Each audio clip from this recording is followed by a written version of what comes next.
Hey YouTube, Rob coming to you guys here with a deck profile. I know it's been a while, and it's not Edison again. Sorry guys, I need to get some Edison content up and created, but it's just been hard. I've been playing Commander a lot, so sorry. But this deck is a modern deck, and I've really been loving the Horus engine as a whole. As you can see in the deck profile title, this is Horus Adventure deck. I don't know what else to call it. It's just a lot of really good engines together. So 3 Horus or Imsteady, and then 1 of each of the other guys. I thought about Too Happy because this card's crazy, honestly. You resolve Happy, you win the game. And then 3 Sark. I want to see it even with 3 of him, so yeah. Next is the Adventure package. Triple Enchantress, triple Right. Both the 7s. I just like both of them. I don't know. Hard to like go without both of them because one's good at negation, one's good at board breaking, and then 1 of each of the other 2 spells. So that's it for the Adventure package. I haven't played the Adventure package in a while, and it's not bad. I hate drawing Draco back or Fateful, but it is what it is. We have 3 Fenrir. This card's just crazy, and I actually am teching a Scareclaw Kashtira. Like if you open 2 of these and a Sark play, you can search the second copy and discard the other Fenrir. It just lets you have like another search target that's just a strong target. And you can just like kind of just OTK through like before Nib with just having this card in your deck more. So yeah, this deck's really just like kind of about beating your opponent's face down. Really, you don't put up a whole lot of negates turn 1. In fact, most of our turn 1 boards aren't crazy combo oriented, so it just depends on what the rest of your hand is. Then we have 3 vision cards. I like this engine as a whole. I have thought about putting a 3rd vision resonator in, but the deck's already 42 cards as it is, and I wanted to keep it at 42. You could cut the Scareclaw cache, but I'm testing it first. Hand traps, we've got a lot. We've just got the 9 best ones and then 3 Nibiru. So, like I said, this deck really just wants to push face in. Nib's kind of a nombo with Fenrir, but that's okay. And then lastly, we have 3 tactics and 1 thrust. So, a lot of like just strong going second cards, but you can go first and you can just end on like a small, simple board. Just, again, depends on which engine you get going for you. I have a little bit of a sideboard. I haven't tested this deck in tournament yet, so don't mind some of the crazy theories. We have 3 more thrust targets. Imsteady being a dark just makes this really good. So, yeah. Triple Phantasme, triple Droll, triple Denko, and triple Skilled Rain. Yeah, while it sounds weird to decide Skilled Rain and Denko in the same deck, honestly, it doesn't matter, because going matchup dependent, you flip a Skilled Rain and have Imsteady be at 3,000, it's just insane. And then summoning Denko before resolving any of your other cards is just absolutely insane.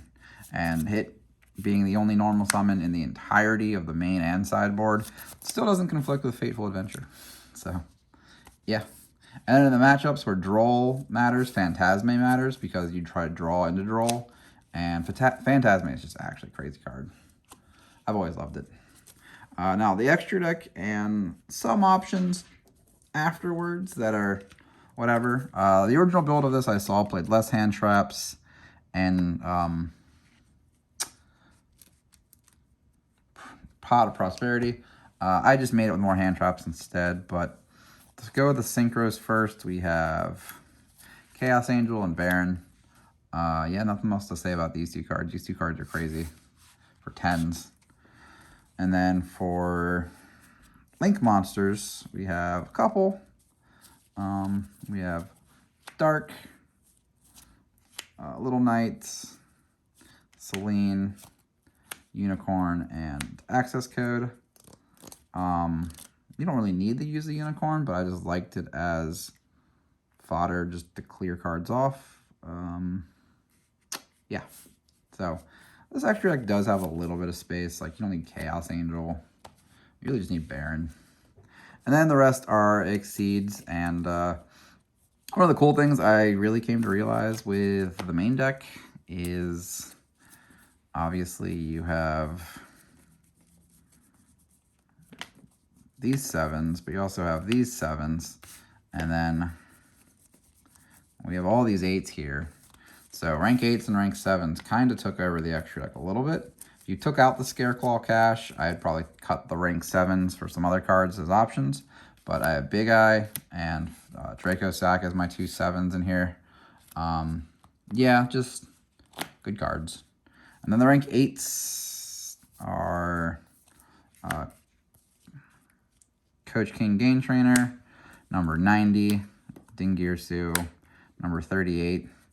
Yeah, I like having a lot of monsters in this deck because this card's always going to at least draw you 2 monsters out of the 3 cards you draw, so it's good. And then we have Typhon and Zeus. So that rounds up the extra deck. Some other cards I thought about playing.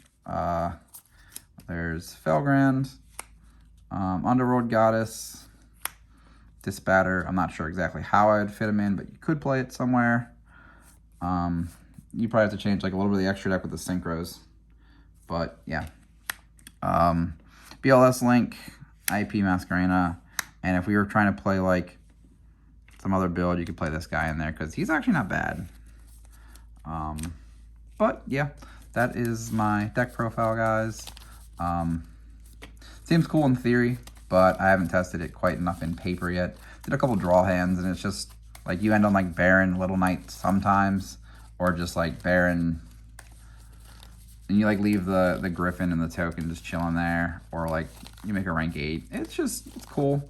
You could play Zombie Vampire as well, but I don't really see the benefit because the only card you want to mill, in all honesty, is probably just the little Resonator and Enchantress, or yeah. So it's just like, I don't know. Oof.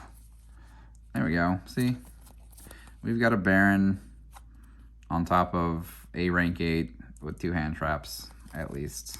So decent enough, depending on the card we draw too. So hope you guys enjoyed this, and I'll catch you guys later. Peace.